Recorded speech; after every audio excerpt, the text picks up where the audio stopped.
The drumbeats of a war on Syria are growing louder. Israel now appears to be laying the groundwork for a possible military attack.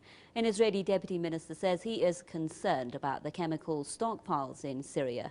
Ayoob Kara says these chemicals could fall into the wrong hands or even be used by Damascus to launch an attack against Israeli forces. And that argument is being used to justify a preemptive strike on Syria, even if it means triggering a broader regional conflict.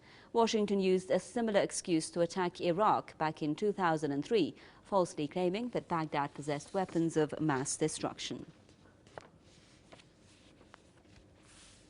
Webster Tarpley is an author and historian. He's joining me now live from Washington to share his thoughts with us. Mr. Tarpley, welcomed.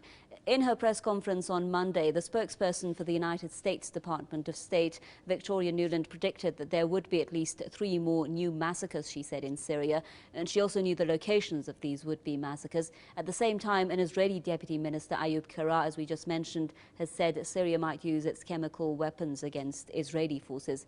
What do you make of these comments, and are they the groundwork for a possible military attack? They are very ominous, and what we've seen now is that NATO is obviously planning these massacres. In the last couple of days, we've had both the unfortunate Mrs. Nuland as well as Anders Fogh Rasmussen, the Secretary General of NATO, comparing Syria to Bosnia, with the obvious implication that NATO may do a unilateral, outside of the UN Security Council, bombing attack. The response to that came quite quickly. Nezavisimaya Gazeta of Moscow writes that Putin has ordered preparations for 2 Russian divisions, a paratroop division as well as an infantry division, plus a Spetsnaz brigade of the Black Sea forces who have a base in Tartus, Syria, to prepare. At any time, the sovereign government of Syria could obviously invite these Russian forces to come in, and this would not be a violation of anybody's international law. In addition, I would call attention to the report from my friend Thierry Maison in Damascus that sometime in the next week, perhaps Friday, we may be dealing with an attempted brainwashing of the world through the CIA and NATO. It is an operation reportedly being planned by Ben Rhodes. Ben Rhodes is a resident mini Goebbels here in the Obama White House. He wrote Obama's speeches, the Cairo speech, the West Point speech declaring war on Pakistan. He is a demagogue and a propaganda technician, and what he's put together is an international operation with a couple of meetings that have gone on. They've got Nilesat and Arabsat apparently willing to play along with NATO. They've had a first meeting in Doha. This was for basically reporting this coup to the world.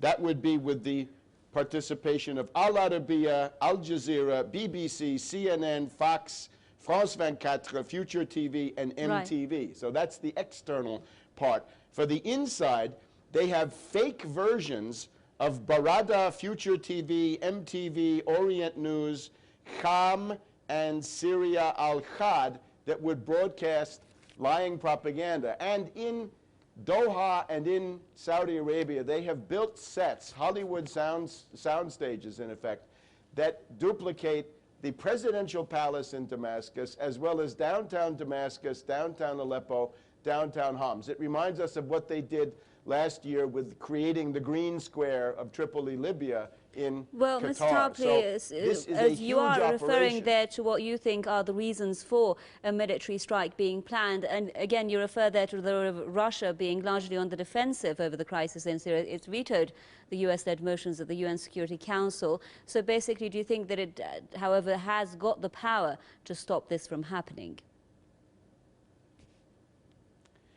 Well, that's what we're now going to see. Obviously, the presence of Putin is a deterrent. He will respond to an attack on Syria. No one knows how. I would also point out that this operation is fraught with peril for Obama. His White House now, with this Ben Rhodes, is being used to plan an operation which will lead inevitably to the massacre of large numbers of Christians, right? 20% of the population are Christians. These Wahhabites from Saudi Arabia that are going to be leading the charge with some kind of an internal coup, are known to be sharpening their knives for the Alawites and for the Christians. And at that point, of course, you'd expect the protests to come from the Vatican in Rome, but the Obama White House has also covered that angle. Cass Sunstein in the Obama White House is reported to be the mastermind of the so-called Vatican Spring, the attack on the Vatican to suppress the response of the Vatican. I wonder how Obama thinks he's going to campaign for re-election on the basis of a bloody massacre of the Christians and others in Syria, and call that some kind of a liberation. So with all this, we are now on the verge of a great power confrontation. Thank you very much, Mr. Webster Tarpley, author and historian, joining us there live from Washington with his comments.